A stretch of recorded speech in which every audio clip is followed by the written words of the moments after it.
Eh dapat lang talaga dito kay Ruben Padilla, pina-firing squad yan eh. Di ba? Dahil sa katraidoran ng muklo na yan eh.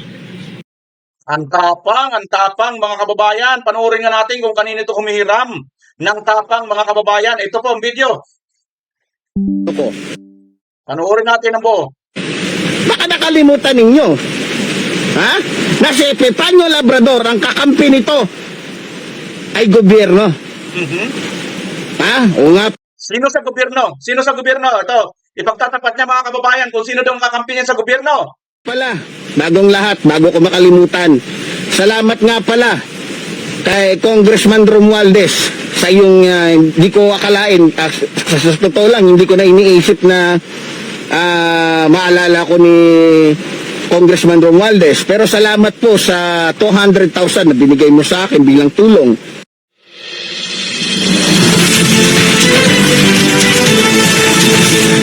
Ayan na po mga kababayan, kaya naman po pala ang ingay-ingay nito kasong buldog na ito dahil po mayroon pala siyang pinagmamayabang. Kakampi daw po niya ang gobyerno. At sino sa gobyerno mga kababayan? Narinig nyo naman po. Sabi niya, salamat daw dito kay Romualdez sa pagbibigay ng 200,000 na pera. Ang tanong mga kababayan, totoo ba ito? Gaano ito katotoo? At talaga nga bang napakatapang nitong mamang ito? Well, kung matapang man siya, hindi po siya nag-iisa dahil may kumasa sa kanya na mga Muslim, mga kababayan. At ito, ang isa sa ating ibabalita sa inyo, si Sergeant Gutesa, mga kababayan, napakabilis ng karma. Kawawang Gutesa. Yan po lahat ang ating pag-uusapan, mga kababayan, dahil napabalita si Sergeant Gutesa na nag-recant at bakit kinarma kaagad. Naku po, ito na nga bang sinasabi natin mga kababayan eh. Kailangan talaga yung prinsipyo natin ay hindi sampay bakod at hindi po kayang bayaran. Kailangan organic po tayo para kung dumating man po yung mga unos, bagyo sa ating prinsipyo ay hindi po tayo matatangay at hindi po magagapi ang ating prinsipyo. Yan po yung organic na pagsuporta. Kailanman hindi matutumbasan ng anumang halaga ng pera. Panoorin natin ang detalye ng itong ating pag-uusapan mga kababayan. Ito po, diretsin ko na kagad kayo dito sa pagre-recant di umano ni Sergeant Gutesa mga kababayan. Panoorin natin. Pakilalang dating bodyguard ni dating Congressman Zaldico na si Orly Gutesa ang kanyang naunang alegasyon na naghatid siya ng mali-maletang pera kay dating House Speaker Martin Romualdez. Sa kanya pong bagong salaysay, sinabi ni Gutesa na sina Senator Rodante Marcoleta at dating Congressman Mike Defensor ang may pakana umano ng kanyang naunang affidavit. Saksi, si Maki Polido, exclusive. Unang lumabas sa publiko si Orly Gutesa sa pagdinig ng Senate Blue Ribbon Committee kaugnay ng mga anomalya sa flood control projects noong Setyembre ng nakaraang taon. Sa kanyang testimonya, sinabi niyang bilang bodyguard ni dating Congressman Zaldico, naghahatid siya ng mali-maletang pera sa bahay ni dating House Speaker Martin Romualdez. Umigit kumulang 3 beses ako mismo ang nag-deliver ng basura sa bahay ni Congressman Zaldico at sa mga bahay ni Speaker Romualdez. Si Senador Rodante Marcoleta ang nagharap sa pagdinig kay Gutesa na inilapit daw ng kaibigang si dating Congressman Mike Defensor. Pero ngayon, binabawi na ni Gutesa ang kanyang mga sinabi sa isang panibagong affidavit. Pinilit lang daw siya ni Defensor na sabihing naghakot siya ng pera para kay Romualdez kahit hindi raw ito totoo. Sa isang video, binasa ni Gutesa ang ilang bahagi ng kanyang affidavit. Sa isang Japanese restaurant malapit sa Senado, sinulat daw ang kanyang affidavit laman ng kwentong idinikta ni Defensor. Inayos pa raw ni Marcoleta ang draft na tinype ng manugang ni Defensor na si Mark. Simulan na ni Senator Marcoleta ang basahin ang ginawa ni Mark na affidavit base sa sinabi ni former Congressman Mike na sabi niya, pare, ayusin ko ang Tagalog. Doon mismo sa harap ko, inaayos ni Senator Marcoleta ang affidavit na yun. Sabi ni former Congressman Mike Defensor, si Mark kasi di marunong mag-Tagalog. Ang video na ito ibinigay sa GMA News ni Attorney Melvin Kalimag, ang abogadong nagnotaryo ng panibagong affidavit ni Gutesa noong August 13. Binigay din sa amin ang video na ginawang pagnotaryo sa isang hotel room sa Pasig. He was very relaxed. Tapos tahimik niya eh. Parang very ordinary lang. Ni-request namin kay Atty. Kalimag na makausap sa telepono si Guteza pero ayon sa kanya, may problema sa signal kung nasaan si Guteza kaya di siya makontak.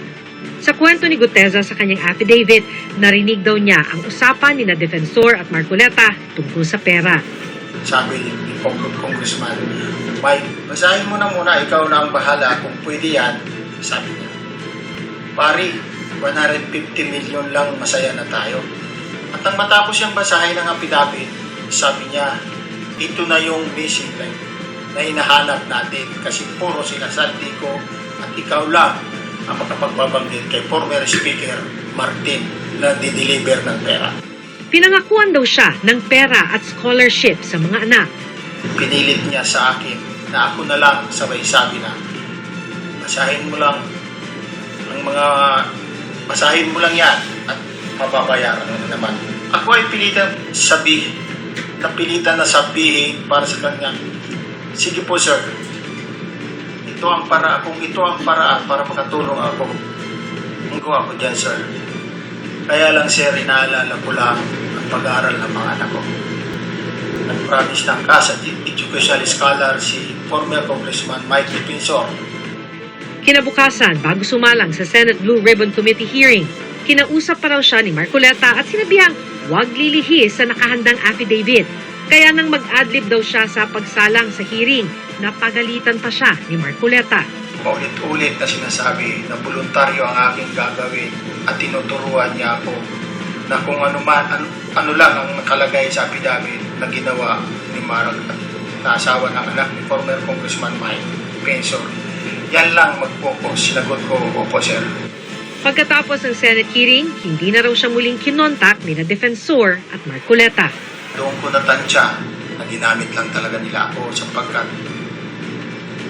huli na ang lahat ng mga pangyayari at ako'y lubos na nagsisisi. Sinusubukan pa naming kunan ng pahayag sina Marcoleta at Defensor. Ang binabawi ngayong salaysay ni Guteza, bahagi ng mga ebidensyang pinag-aaralan ng Ombudsman para sa posibleng isampang reklamo laban kay dating Speaker Romualdez. Bukod kay Guteza, nag-recant na rin ang tatlo niyang kasamahang bodyguard na may affidavit na hawak ng Ombudsman.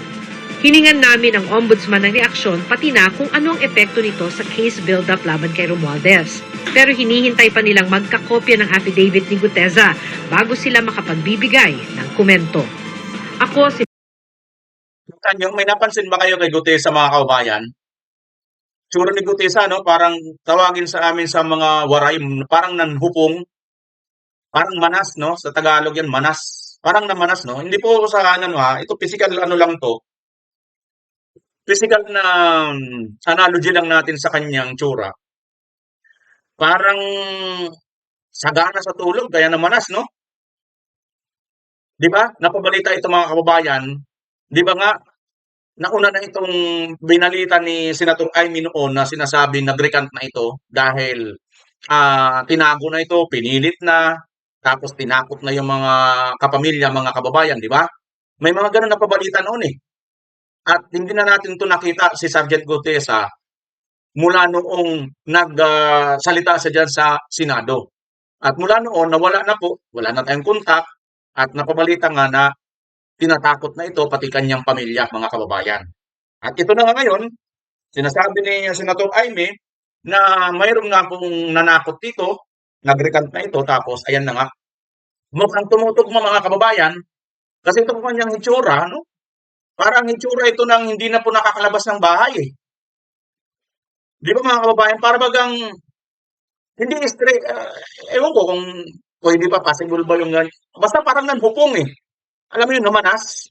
Parang buntis ba, na hindi naman taba. Parang tumaba yung kanyang mukha, no? Mga kababayan.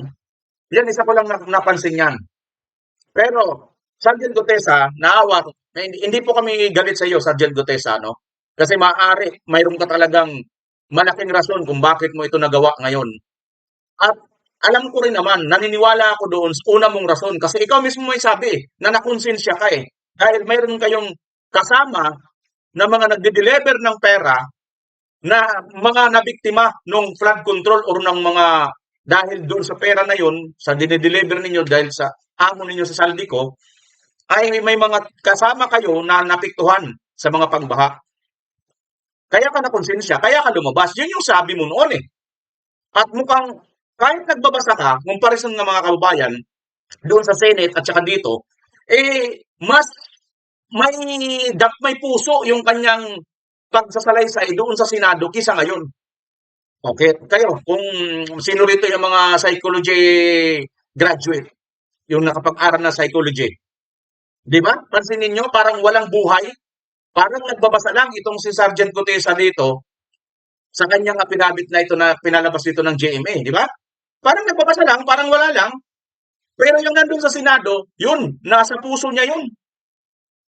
Di ba mga kababayan? So yan lang po ng reaksyon ko. Huwag muna natin diinan si Sergeant Gutesa. Kaya lang, naawa tayo. Kasi napakabilis ng karma eh. Tingnan muna, panoorin po muna natin itong isang video bago natin sabihin sa inyo yung bilis ng karma. Ito, panoorin muna natin ito mga kababayan. Sabi ni Gutesa, may nag-offer daw sa kanya na babae sa office daw ni Senator Marcoleta na ibigay ang number ko sa kanya kung gusto niyang tulungan ko siya sa affidavit niya. Dinamay mo pa ako. Isipin mo na lang. With my status as a retired COMELEC commissioner and a former COA commissioner, law practice for 25 years, and you see my law practice was really focused on women's rights. Isipin mo na lang, maniniwala ba sa Gutesa na mag-aabogado ako para sa'yo? Para sa ano? Will I have anything to do with Zaldico, your boss, at the time? Pero syempre, mas mabigat ang maleta, hindi ba Gutesa? Syempre, yung boss mo ngayon, si Martin Romualdez na, my mortal enemy. Kaya sana makulong kayong dalawa. The ombudsman should file a perjury complaint against you because the ombudsman used Gutesa's affidavit in the plunder case of Martin Romualdez, and now he's recanting. The ombudsman should file a perjury case against Gutesa and include him as a co-conspirator Nako. in the plunder case versus Martin Romualdez.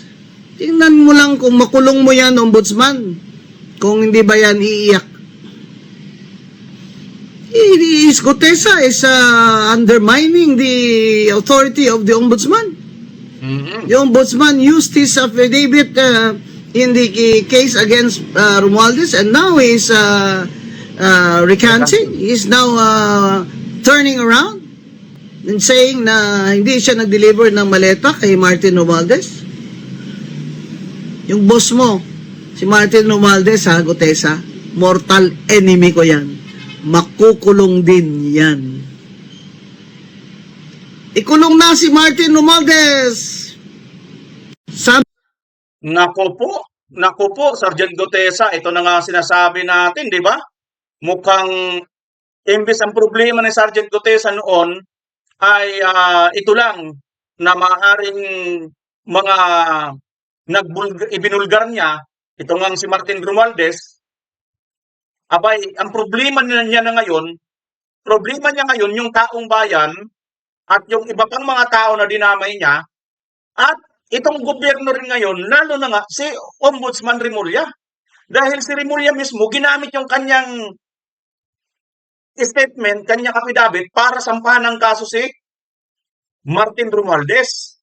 Kaya ngayon, Gutesa, mukhang instead na, katulad din ito doon sa 4 na nag-recant na nauna na official na nag-recant. Instead tuloy na parang iniisip ninyo, matatahimik na kayo, mawawalan na kayo ng problema, abay, mas lalo tuloy ninyo linagay sa kumunoy ang inyong pamumuhay ngayon. Dahil hindi na lang sila Romualdez, hindi na lang yung gobyernong ito, kundi pati yung gobyernong ito at ang taong bayan.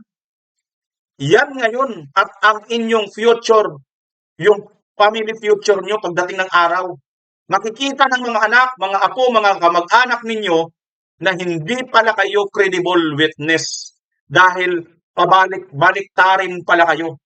ang mga prinsipyo nyo pala, ayon sa mga ito, ay mukhang bayad or bayaran. Yon ang nakakahiya. Yon ang kawawang-kawawang sitwasyon na darating sa iyo, Sergeant Gutesa. Doon ako naaawa sa iyo, no? Doon ako naaawa. Yun ang problema. Ito pa mga kababayan, no? Tingnan niyo po itong larawan. Ito po ay isinare po ito mismo ni Attorney Lidito Baligon. Sabi nga dito, alam niyo, kahit na bumaliktad pa si Sergeant Gutesa, mga kababayan, ano ho, hindi niya may tatanggi ito na nag-deliver siya. Napicturan po siya ng kasamahan niya eh. At siya po kasi ang kanang kamay ni Saldico. At kung inyo po matatandaan, itong si Saldico, itong si Saldico mga kababayan, ay mismong nagkumpirma na tao nga niya at kanang kamay niya itong si Sergeant Gutesa at totoo nga ang mga sinumpaang salaysay ni Gutesa doon sa Senado. Kaya mga kababayan, ayon nga dito kay Saldico, sabi niya, sa tamang panahon, uuwi siya dito at haharapin niya lahat ng ito. So mga kababayan, ang mga nakikita natin ngayon, nagbaliktaran itong ibang mga Marines at itong si Gutesa, hindi pa ito yung tamang panahon, mga kababayan. Kumbaga, nag-uumpisa pa lang tayo. At ang tamang panahon, alam nyo na yan, mga kababayan, kung saan yan papunta or kanino yan. Diba? Ayan o, kitang-kita po, Sergeant Gutesa po yan. Diba mga kababayan? So, wag po tayo mag-alala kasi si Saldico, hindi na po yan basta-basta makakapagbaliktad. Nag-all out na po yun, kaya nga linaglag na rin eh. Ngayon, ang mangyayari na lang dito ngayon, mga kababayan, ay mag-aantay na lang tayo. Malapit na yan eh. Di ba kahapon nga, ang ating video, di ba? May pag-uusap na, nililigawan na ang ating presidente sa 2028 si BP Inday Sara. Nililigawan na po ng Amerika. Bakit hindi nanligaw doon kay Line? Bakit hindi nagligaw sa mga tulpo? O bakit hindi nanligaw kay Martin ang sa Amerika? Sige nga mga kababayan, pakisagot nga ako. O, habang iniisip ninyo kung bakit si BP Inday o mga Duterte ang nililigawan ng Amerika, papakita ko sa inyo, mas lalong magdidiin kay Gutesa. Kawawang Gutesa talaga. Oh. Bilipat ba? Hello? Ay, anto ka na? Matulog ka na? Ano yan? Nandiyan ka sa kwarto? Ha? Nakasakasama po siya. Nagingi. Tumawag si kuya. Kinukumusta ka? Ulitin mo daw yung sinabi mo kanina na yung binibidyohan ka para may record. May record kami, i-record namin. Han? Yung tungkol dun sa affidavit na sino ba may gawa nun? Ikaw o sila? Sila. Ina-record daw lang. Sabi-sabihin? O, sabihin mo ko lang ano nangyari doon para may record namin. Yun nga, binidyoan ako ng nakaraang araw.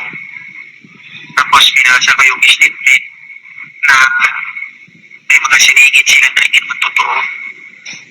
Na hindi na si Marcoleta pati si Defensor. Na sinabi nila doon sa statement na pinanakuhan ako ng pera, babayaran ako. At sinabi pa doon na hindi kasi wala akong alam doon sa delivery doon sa bahay ni Romaldes. Yun lang nakalagay doon na ayaw ko dapat normahan. At hindi naman ako gumawa ng statement dahil sila naman. Yun lang ang pinirmahan mo? Yun lang. Yun lang yung nasingit doon sa ano ko. Saan ba yan? Sa pinakahuli? Hindi, nasa na yun. Parang na Gitna? dahil sa atlet yung kita ko doon. Tapos may upang 24 ng pera. Ba't ang haba naman? Sila bumaba eh. Pero yung affidavit mo nung una, andun pa yon. Wala yung ibang Bago na Ay, yung may ginawang panibagong affidavit para basahin mo.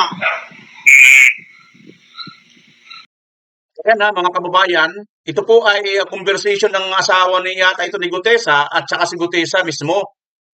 Mayroon palang panibagong affidavit na pinagawa sa kanya para basahin niya. Ito na nga yung binasa niya ngayon. Di ba mga kababayan? Yung affidavit niya talaga, yun yung una niyang affidavit na binasa doon sa Senado, pero ngayon, pinagawa siya ng bago. At ito na nga yun mga kababayan, binidyohan nga siya dito ng asawa. No, pinangako naman sa'yo nung una, nung pinirmahan mo, hindi na ilalabas yun. Sabi nila, hindi lalabas. Bakit ka pa nila pinabasa? Anong sense nun? Hindi ko alam po. Hindi. Idadalhin daw sa korte para mawala na yung kaso ko. Yun yung sabi eh. Nung ayaw mong basahin, anong ginagawa nila sa'yo? Pinipilit akong basahin ko eh. Kaya wala ko magawa.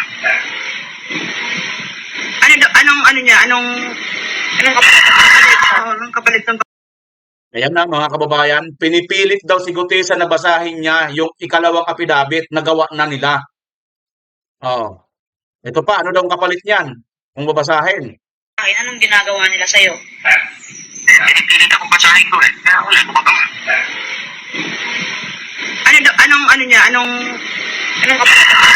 anong kapalit ng pag hindi mo binasa? Para daw manahimik na kayo. Wala namang gugulo dyan sa inyo. Wala naman ang gugulo sa amin, Kaya nga. Sa totoo lang, Han, wala nang gugulo sa amin. Sila lang ang gugulo sa amin. Sila Kita nyo mga kababayan, itong asawa na ni Gutesa, ho? Tinatakot daw itong si Gutesa pag hindi daw hindi daw basahin yung pinagawang affidavit dito sa kanya, hindi daw matatahimik ang pamilya at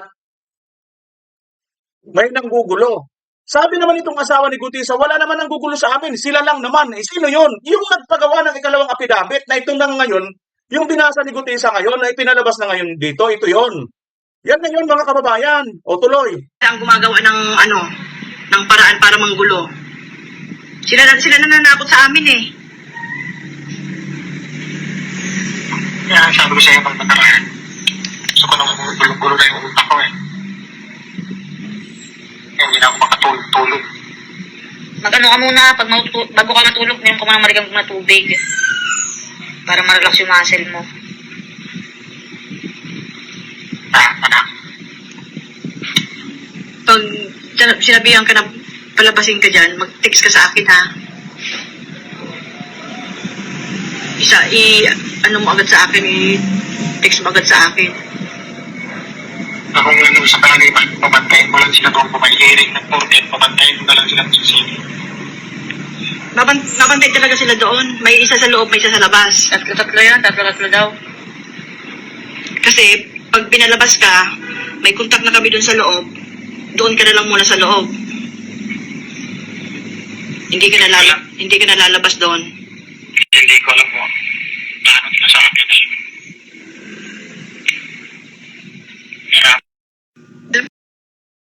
Wow, mga kabayan, kinikilabutan ako dito. Hindi ko na alam kung anong plano nila sa akin. Ang hirap, sabi niya, oh.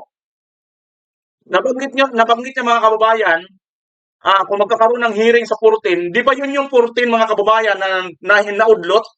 Hindi sila karating? Naalala niyo yung mga kababayan, mayroon na pala sanang nakabang doon. Kaya pala hindi siya nakarating at hindi yata natuloy na yung hearing na yun kasi nga, mayroon na palang kukuha kay Gutesa sana doon, kapamilya niya, kasama niya na. Kaso hindi na po tinuloy. Nilalakson, di ba? Wala na mga kababayan. At the rest, wala na po tayong nabalitaan. O, ano ito, Sergeant Gutesa ngayon? Paano mo ngayon ipapaliwanag yan? Hindi na ito mawawala mga kababayan. Nasa internet na po ito Malamang sa malamang, marami na po ang may kopya nito yung video na ito Paano yan, Sergeant Gutesa, pag sakasakaling darating ang araw, magkaapo ka, magkaanak, may mga anak ka, may mga apo ka. Makikita ito ng mga anak, mga apo mo na pabalik-baliktarin ka pala. Di ba mas lalong ligas Well, hindi pa rin natin po pwede mga kababayan ibigay ang sobrang diin ng paninisi dito sa kanya. Kasi nga po hindi natin alam kung ano ang kanyang hirap na pinagdadaanan. Sabi nga niya ang hirap Tingnan niyo mga kababayan, isa pang analogy dito. Kung magkasama talaga itong pamilya niya at saka si Gutesa, Bakit kailangan ka magtawagan? Di ba ang tanga mo naman kung magkasama lang pala kayo sa isang kwarto, tapos nag-usap pa kayo sa telepono at binibidyo mo? Di ba ang tanga mo? Meaning to sa mga kababayan, wala si Gutesa sa piling ng kanyang pamilya. At yung time na yan yung sinasabi nila Sergeant, ni Mike Defensor, nila Marcoleta, nila Senator Jaime, na nawawala si Gutesa at hindi na po makita. At tinatakot po pati pamilya. Na ang sabi naman itong pamilya, anong gagawin sa iyo? Kung sakasakaling hindi mo yan basahin, na pinagawa nilang bagong affidavit. Para daw matahimik na kayo, yung pamilya ni Gutesa. Sabi naman itong asawa ni Gutesa, yung tahimik. Wala naman ang gugulo sa amin. Sila ang nanggugulo sa amin. Sino? Tinutukoy ng asawa ni Gutesa, itong mga may hawak kay Gutesa. Yung pala ang kwento, mga kababayan. So pakicapture nyo po sa mga kanina, sige, i-replay nyo na itong video na ito, tapos cut nyo po yun. Pakalat na po natin. Wala na pong ano to eh. Hindi na po nila pwedeng mabura ito. May ganito pong lumutang na video si Gutesa, conversation video ng kanilang asawa, pamilya niya, na talagang tinatakot siya. Kaya niya nagawa yung mga pagbabaliktad na yan. Yan mga kababayan. At ang masaklap dito, Sergeant Gutesa, naawa kami sa iyo. Oo. Hindi na ako mga kababayan, ayoko nang dagdagan pa yung, kasi alam ko talaga mahirap itong nangyari kay Gutesa. Sinaluduhan po natin ito eh. Pero siyempre, kahit pa naman matapang ka, malakas ka, lalaki ka, darating po talaga ang panahon, ang punto na mayroon po rin tayong kahinaan. Siguro ito yung punto na may kahinaan siya. Hindi naman masasabi nating bayaran siya eh. Kaya lang siguro dala ng hirap ng sitwasyon, hindi niya po kinaya yung sobrang bigat ng kanya pong dala-dala dito, mga kababayan. Kung ano man yan, ito ang pinakasuma total dito, Sergeant Gutesa. Naawa talaga ako kayo. Ito. Panoorin nyo ito mga kababayan. Sabi dito sa post ng Philippine Star, ito po, statement ito ni Boyeng Rimulya Ombudsman. Hindi bago ang recantation sa mga high-profile case, classic pressure tactic ito. Hindi umiikot ang buong investigasyon sa iisa o kahit ilang witnesses. Sa kabila nito, ipinapaalam ng Office of the Ombudsman na mayroon itong 28 testigo na nakahandang magbigay ng direkta at material na kaalaman sa mga transaksyon sinisiyasat sa kaso ni dating Speaker Martin Romualdez. Nasa ilalim na sila ng legal na proseso sa ngayon. Ito yung mga taong naka-uniforme at aktibo pa rin sa serbisyo. Sa lahat ng nabigyan na o mabibigyan pa ng legal na proseso, hindi choice ang pakikipagtulungan. Obligasyon yan sa batas, sino man ang mga humadlang, mangbara o manggulo sa proceedings ng ombudsman ay haharap sa buong bigat ng batas. Hindi hihinto ang paghahanap ng katotohanan kahit ayaw pang magsalita ninuman. Ayan mga kababayan, ang matindi pong statement po ni Ombudsman Boyeng Rimulya. At ang masaklap dito, baka kalawitin itong si Gutesa ni Boyeng Rimulya na katulad sa nangyari doon sa 4 na nag-recant, co-accused na rin sila. Baka ganito rin mangyari sa iyo, Gutesa. Co-accused ka na rin ng plunder. Okay, mas lalo katulad mabigat dyan. Ang problema nito mga kababayan, hindi naman kayo katulad nila ng mga politiko. Tandaan po natin yung nangyari dati sa Napoles scam, di ba? Si Napoles ngayon, andun, nakakulong. Pero yung ibang mga politiko, wala na, laya na lahat. Paano yung Sergeant Gutesa at itong mga nag-recant dapat, paano kung mangyari sa inyo, nangyari kila Napoles? Dahil hindi naman kayo katulad nila ng mga politiko at may mga malalaking kapit, di ba? However, sa kabilang banda, kung hindi kayo nagpatalo, kung nanindigan lang kayo kahit napakabigat na, pagdating naman ng araw, pag nagpalit na ng presidente, kayang-kaya na kayong ipardon eh. Dahil alam naman ng lahat. Alam naman ng lahat kung paano lang politika lang po ang nangyari sa inyo. Sa ating bansa, masyado pong napakalakas po ng kapangyarihan ng politika. Naging tradisyon po sa ating bansa, yung pagkatapos po ng isang presidente o isang administrasyon, ang mga nagdaang administrasyon inuusig. Liban na lang po dito kay Pangulong Duterte na hindi po ginawa ni Pangulong Duterte ang mga bagay na ito. Hindi niya po sinampahan o kinasuhan itong si Noynoy Aquino. Di ba? Pero, minus Tatay Digong, minus Duterte, Bongbong Marcos, pabalik. Lahat sila dyan, puro po nagkasuhan, kinasuhan, pinakulong, katakot-takot na pahirap yung nagdaang administrasyon. Naku naman, Sergeant Gutesa at yung mga apat na nag-recant, wala ba kayong tiwala sa mga Duterte? Eh, hindi pa nagbabago yung ano nila eh. Yung kanilang trust ratings eh. Ang survey nila malakas pa rin sa mga tao. Tandaan po ninyo yan. Nakakulong na lahat, napakidnap na si Tatay Digong sa papuntang dahig. Duterte pa rin ang sinisigaw ng taong bayan. Hindi na lang kayo nagtiis at nagtiyaga. Isang taon na lang mahigit. Itong paghihirap. Actually, itong 2027, wala na yan eh. Ito yung bigyan nyo ng diin. Tingnan nyo si si Dilima. Sino mag-aakalang makakalabas yan? Umamin lahat ng mga niya. Mayroon pang mga self-confessed na drug lord, di ba? Yung Espinosa. Pero nakalabas. Bakit? Kasi nga, naging kakampi nila itong administrasyong Marcos. Di ba? Wala na po tayong paligid. Diretsahan na po yan. Samantalang talagang mortal na magkaaway ang mga Dilawan at saka itong mga Marcos. Pero ano nangyari? Dahil nga po sa pansariling interest nitong mga nagdaan, liban lang sa mga Duterte. Kaya nga mga kababayan ako, hindi ako nag-political vlogger, hindi ako rito dahil sa idolo ko mga Duterte, hindi. Katunayan, hindi nga ako dating supporter din ako ng mga liberal, mga Dilawan eh. Kasi yun ang mga kagisa namin noon sa Samar. Ang akala namin, si Kure, si Ninoy, sila yung mga santo, mga banal pagdating sa politika, sila yung tagapagtanggol natin. Yun ang nakagisnan ko noon eh. Pero hindi. Dumaan ang panahon, nakita ko sandali. Sila-sila lang ang naghari sa ating bansa. Pero anong itsura ng ating bansa? Lugmok sa kahirapan, third world country tayo. Pero nang dumating ang Duterte, out of nowhere, hindi ko kilala. Hindi ko nga binoto si Tatay Digong eh. Ang binoto ko si Binay eh. Di ba? Galit din ako nung kay Duterte nung unang umpisa.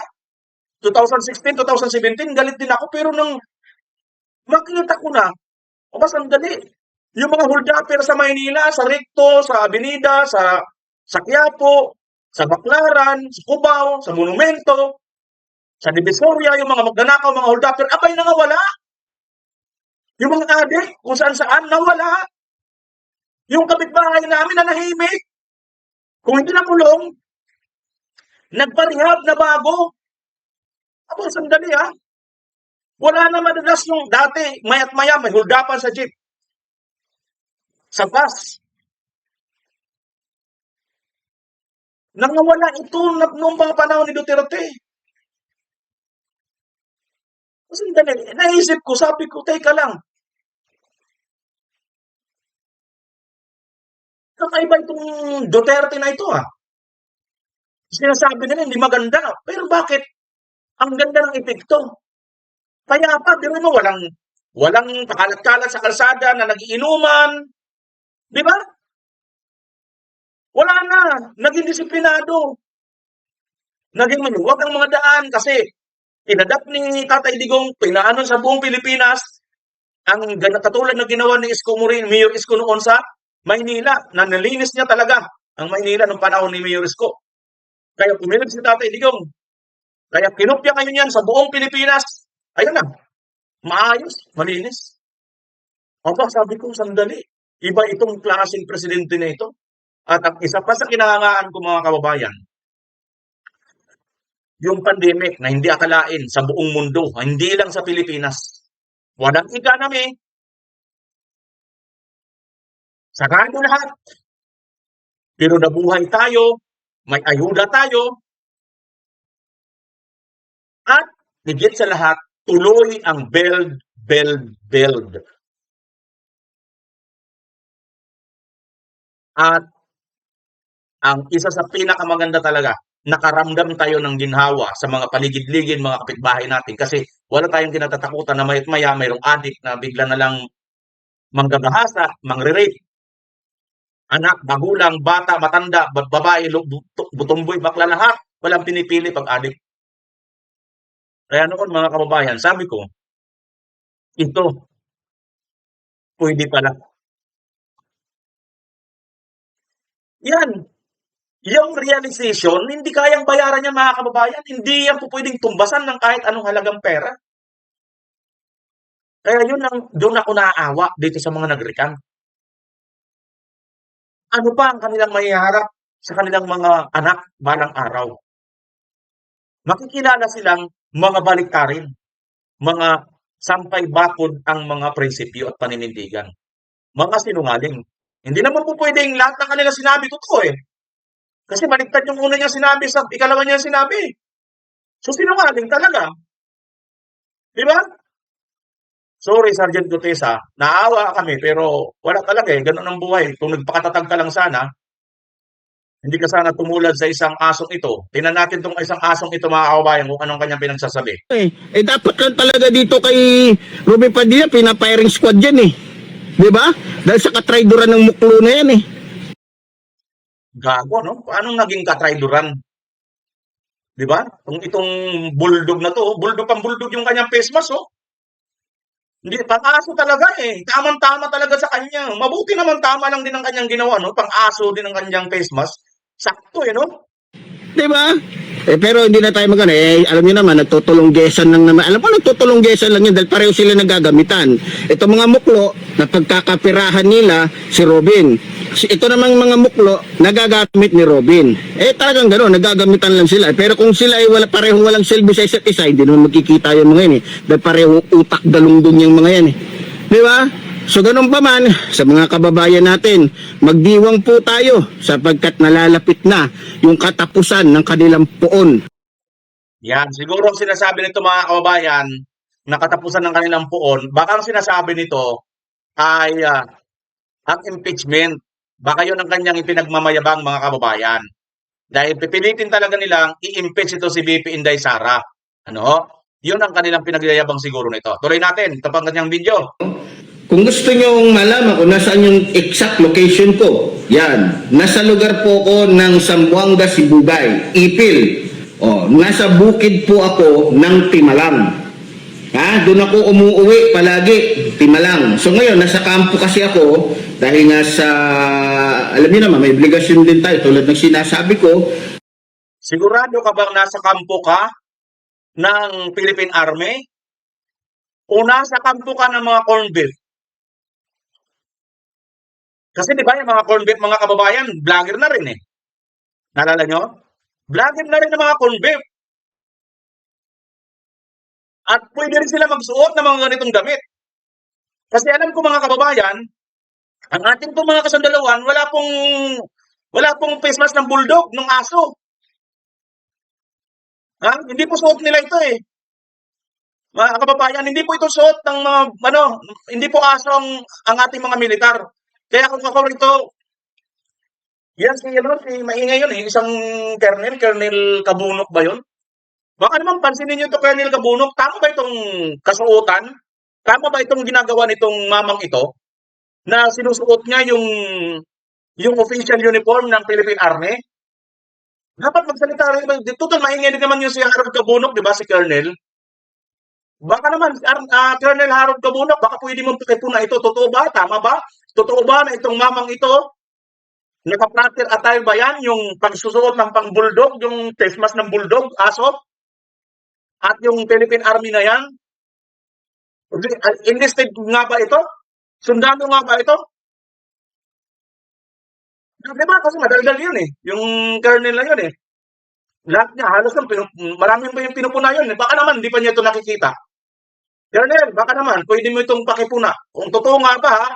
Kasi kung totoo ito, tama ba itong kanyang pinagsasabi rito? Hindi lamang tayo nagbablog, tayo may obligasyon din para sa taong bayan. Kailangan natin protektahan ang ating mga kababayan laban sa mga sinasabi nating mga bandido, mga kriminal, mga lalong-lalo na sa mga teroristang muklo.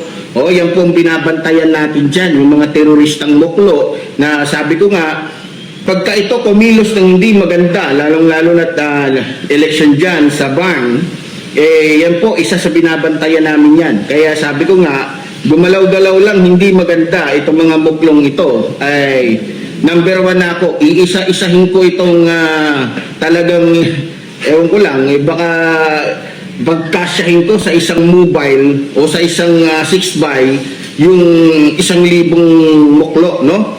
Baka magkasya sa sobrang kayabangan ng mga muklong ito, ng mga gusgusin, no? Kayabangan, gusgusin, ikarga sa 6x. Sino bang may 6x? Di ba mga atin lang naman mga kasundaluhan, di ba?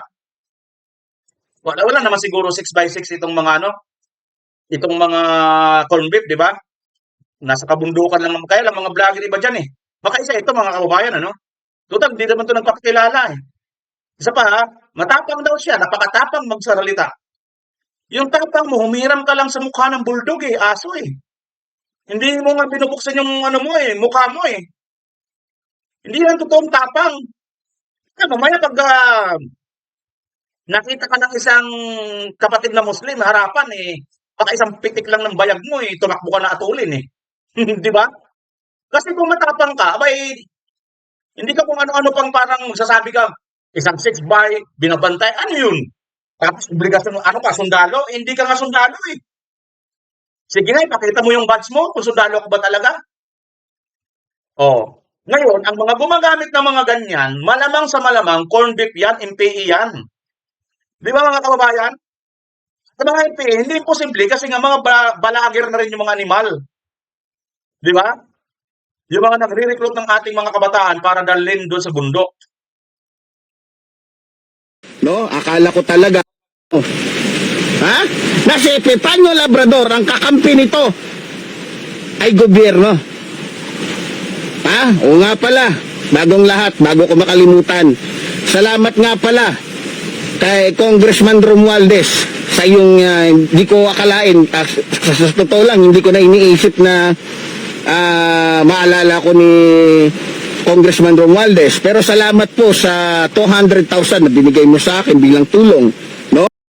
Ayan mga kababayan, hindi natin kumpirmado kung gaano katotoo na binigyan daw ito ni Romualdez ng 200,000. Tulong daw bilang tulong. Para saan yung tulong? Ano bang ginagawa nito? Para sa taong bayan at para sa gobyerno. Yung pera na binigay sa iyo, saan galing yun?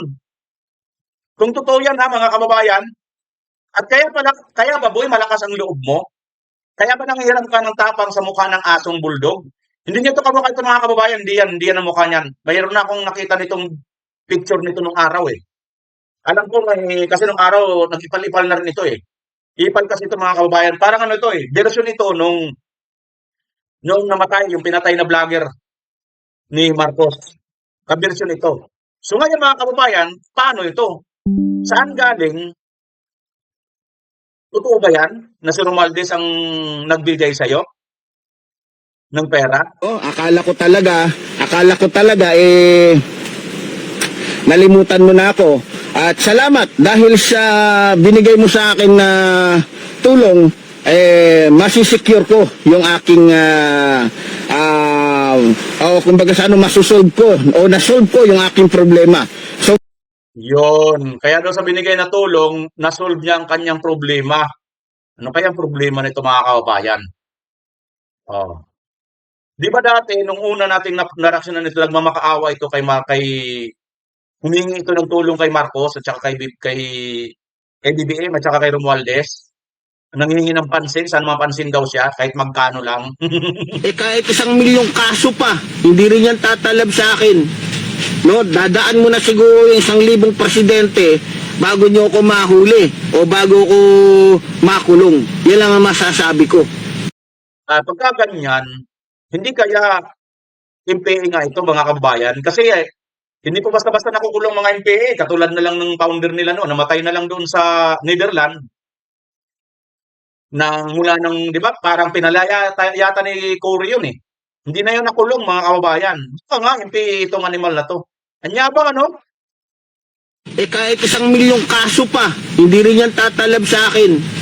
No, dadaan mo na siguro yung 1,000 presidente bago nyo ako mahuli. Ayan, napakayabang din ito mga kababayan to. Nakahanap ito ng katapat. Panoorin nga natin si Sir. Magandang umaga sa ating lahat, lalo na sa mga kapatid naming Kristiyano. Ako po ay taus-pusong humihingi ng kapatawaran o pahumanin sa inyo. Ginawa ko po itong video na to para doon sa kapatid natin na si Mr. Labrador. Siya po ay nangahamon o rinahamon kay mga Muslim, mga Moro, kung ano-anong pinagsasabi, ay samantala wala naman kami ginagawa sa kanya na masama. Kapatid na Labrador, alam ko matapang ka, pero yung paghahamon mo, wala namang problema dyan. Tayo na lang dalawa. Magsabi ka lang kapatid kung saan ka nakatira, kung taga saan ka, kung saan yung lugar mo. Ako na mismo pupunta sa iyo kapatid. Pag pinag-uusapan na Yung kanyang sinasabi kasi kanina kung taga saan siya, hindi naman yung totoo mga kababayan eh, malamang eh, di ba? Kasi nga aso lang ito eh, kung saan-saan lang ito pakalat-kalat. Ano po ito, asong ulol, itong tao na ito. Ang kanyang pangalan sa kanyang Epifanio Labrador, kanyang YouTube, pero hindi niya tunay na pangalan niyan.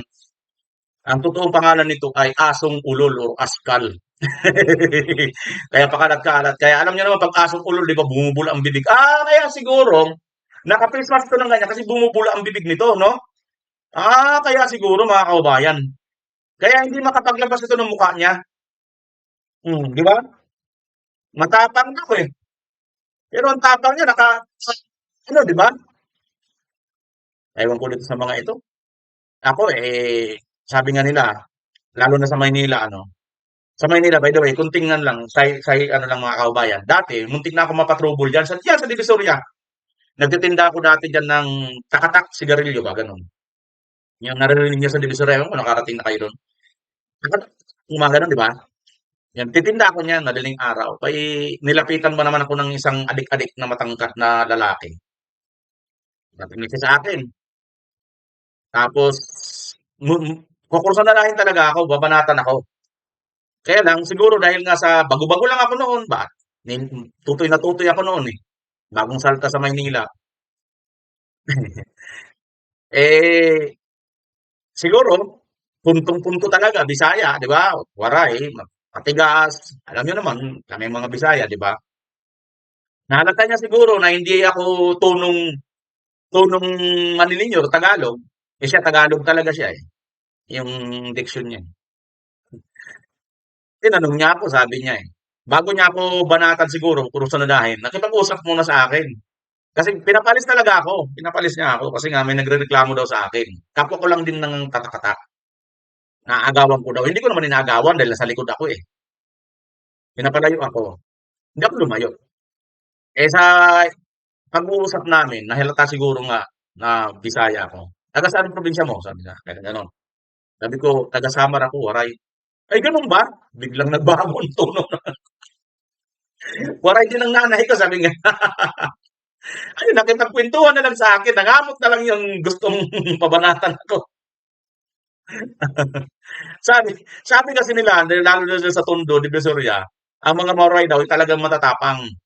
No? Pero ako sabi ko, napakaduwag ko naman. Wala naman akong ka-record, awa ng Diyos, no? Oo. Kaya lang, kung tapang-tapang mag-uusapan, pag may mga gulo, ko talaga, takbo ako, alis ako, iwas ako. Yun ang prinsipyo ko eh. Kasi ayaw ko talaga ng gulo. Di ba? Ito naman, matapang daw siya, pero naka-pambuldog na face mask. Relihiyon kapatid, ibang usapan na yan. Tama. Ibang usapan na yan kapatid pag ang relihiyon ang pinag-uusapan. Kaming mga Moro, kaming mga Muslim, ang laki ng respeto namin sa inyo na mga kapatid naming Kristiyano. Hindi namin kayo inaano, wala kayong naririnig sa amin, hindi namin kayo binabastos, kasi may respeto kami sa inyo. Kapatid na Labrador, kung nasaan ka man ngayon, kung naririnig mo to, or napapanood mo, yung panghamon mo kapatid, ako na. tayong dalawa na lang para wala nang madamay. Magsabi ka lang kapatid kung saan at kung kailan, schedule mo para tayo na lang. Sa mga kapatid kong Kristiyano, humingi kami ng tulong sa inyo. Kung sinong nakakilala sa tao na to ay ipagbigay alam lamang po sa amin para mapuntahan ko. Ako na mismo ang pupunta sa iyo kapatid. Wala akong isasama na kahit sino. Ibang usapan na kapatid pag relihiyon ang pinag-uusapan. Napakalaki ng respeto namin sa inyong mga Kristiyano, mga kapatid namin Kristiyano. Patungkol naman sa sinasabi mo na kahit ano lang ang mahawakan sa Tulfo Brothers. Kapatid, una, hindi namin kalaban ng Tulfo Brothers. Wala kaming ginagawa sa kanila. Wala kaming ginagawa sa kanila. Ang tanong ko lang sa kapatid, sa iyo kapatid, nung nagkaroon ng problema si Raymart Santiago at saka kapatid ng Tulfo Brothers, isa sa kapatid nila, kuya nila, nasaan ka noon? Nasaan ka noon? Ba't di mo pinagtanggol? Ba't di mo pinagtanggol yung kapatid ng Tulfo? Nasaan ka noon? Tapos kami pa yung hahamunin mo. Yung tapang mo kapatid, ilagay mo sa lugar. Huwag tayong magbastusan kasi wala kaming ginagawa sa iyo. Yun lang kapatid. Yung hamon mo na tapang mo, wala namang problema dyan. Kasi, kumbaga kapatid, wala akong masasabi, saludo ako sa iyo kapatid, sa tapang mo. Pero yung tapang mo kapatid, gusto kong masubukan. Gusto kong masubukan yung tapang mo. Walang problema yan. Magsabi ka lang kapatid kung saan tayo magkikita, kung anong oras, kung saan kita pupuntahan. Kahit dyan sa bahay mo kapatid. Sa mga kapatid kong Kristiyano, pagbigay alam lang po, ipaabot lang sa kanya na may isang Muslim na gustong sumubok or anong tawag doon, yung hamon niya ay tinatanggap ko bilang isang Muslim, isang Moro. Kapatid, yung hamon mo tinatanggap ko yun. Inshallah ta'ala, inshallah. Sana tuparin mo or tutuhanin mo yung hamon mo sa aming mga Muslim para magkaalaman. Wala namang problema kung mamamatay ako. Walang problema doon. Mamamatay akong lumalaban sa katotohanan. Mamamatay ako kung sakali na ako yung madisgrasya, at least naipaglaban ko yung relihiyon ko. Sana kapatid, yung hamon mo, yung paghamon mo, tutuhanin mo yun ha. Inshallah ta'ala kapatid, sana magkita tayo at para masubukan natin yung binigay sa iyo ng Panginoon na tapang. Sana mapanindigan mo yan kapatid ha. Sa mga kapatid kong Kristiyano, ipaabot lamang po sa kanya na may isang Muslim o isang Moro, isang Magindanaon na tumatanggap ng kanyang hamon. Kapatid, inshallah ta'ala, sana magkita tayo ha. Magsabi ka lang, nandito lang ako sa NCR. Walang problema, nandito ako sa NCR, nandito ako sa Taguig. Kung nasa Bulacan ka man, yung sabi sa post na sa Bulacan ka, magsabi ka lang. Inshallah ta'ala, sana magkaharap tayo kapatid. Inshallah. Inshallah kapatid ha. Nako, paktay ka diha, asong labrador. Mukhang nasa NCR lang pala itong si Sir, nasa Taguig. Ayan, sinabi niya na talaga, nasa Taguig siya at mayroon daw balibalita na ikaw ay nasa Bulacan. So sabihin mo lang yung katotohanan kung saan ka talaga para daw puntahan ka at magkita daw kayo. Para masubukan naman daw yung sinasabi mo, tapang mo. Yan yung mga matatapang kasi talagang relax lang, di ba? Relax lang si kapatid, oh. Sana ma-interview ko ito si kapatid. Sino ba itong si brother na ito? Kakakobra Vlog eh. Ang nag-upload nito, Kakakobra Vlog. Siya pa yung may-ari nito. Siya rin kaya ito, si Kakakobra Vlog. Ito yata yung mga nanguhuli ng cobra eh, no? Sa mga, di ba, mga nakikita, napapanood tayo mga vlogger na nanguhuli ng mga cobra sa mga bahay-bahay. Magandang content din nila yan, no? Kasi nakakatulong sila sa mga kabahayan kasi napakadelikado lalo na ngayon. Hindi mo alam kung ang bahay mo pala paligid-ligid may namamahay na cobra, di ba? Nakakatakot 'yun eh. Kaya malaking tulong din sila. Kaya siguro napakatapang ni Sir. Teka. Bulldog ito, Sir. Baka anyway, mga kababayan, ano po ang inyong masasabi dito sa bidyong ito na ating pong natunghayan at nareaksyonan? At ano rin po ang inyong masasabi kay Sergeant Gutesa? Ako po, pauna kong sinasabi sa inyo, more na naaawa po ako kay Sergeant Gutesa. Dahil naniniwala po ako na nagsasabi po si Sergeant Gutesa ng totoo yung una niyang mga salaysay. At itong ikalawa ngayon, malamang sa malamang, matindi na po ang bigat na kanya pong kinakaharap kaya hindi niya na po nakayanan at bumaliktad. Katulad din po ito ng 4 na mga Marines na hindi po nakayanan. At ang masakit, dahil baka idamay sila na kakutsaba na sila dito sa mga kasong plunder. Yun ang masaklap na katotohanan balang araw. Huwag nawang mangyari. Naawa ako sa kanila. Mga kababayan, comment nyo po dyan sa baba kung anong yung masasabi at pag-uusapan natin at pupusuan po natin. BMR Channel, pansamantalang magpapaalam. Bye-bye!